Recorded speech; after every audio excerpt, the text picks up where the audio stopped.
Right ఇక తెలంగాణలో కాళేశ్వరం మంటలు కొనసాగుతున్నాయి. కాళేశ్వరం కేసును కాంగ్రెస్ సిబిఐకి అప్పగించడంపై బీజేపీ ఎంపీ ఈటెల రాజేందర్ స్పందించారు. కాళేశ్వరంపై ఇచ్చిన నివేదిక తప్పుల తడక అన్నారు ఈటెల. కాంగ్రెస్ కి చర్యలు తీసుకోవడం చేతకాదని తనకు ముందే తెలిసని ఎద్దేవా చేశారు.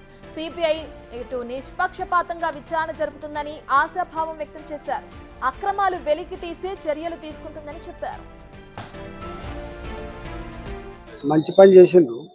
వాళ్ళకు చేత కాదని తెలుసు, వాళ్ళ రిపోర్టు తప్పడ తడకని తెలుసు, వాళ్ళ రిపోర్టు నిలవదనేది వాళ్ళకి అర్థమైంది కాబట్టి ఇలా వాళ్ళు డిజైన్ చేసుకోవడం కోసం ఈ పని చేసిండ్రు.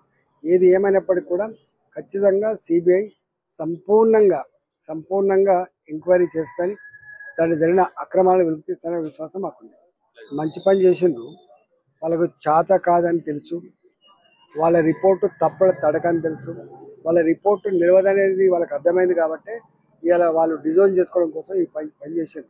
ఏది ఏమైనప్పటికీ కూడా ఖచ్చితంగా సిబిఐ సంపూర్ణంగా ఎంక్వైరీ చేస్తాని, దాన్ని జరిగిన అక్రమాలను వెలికిస్తాననే విశ్వాసం మాకుంది.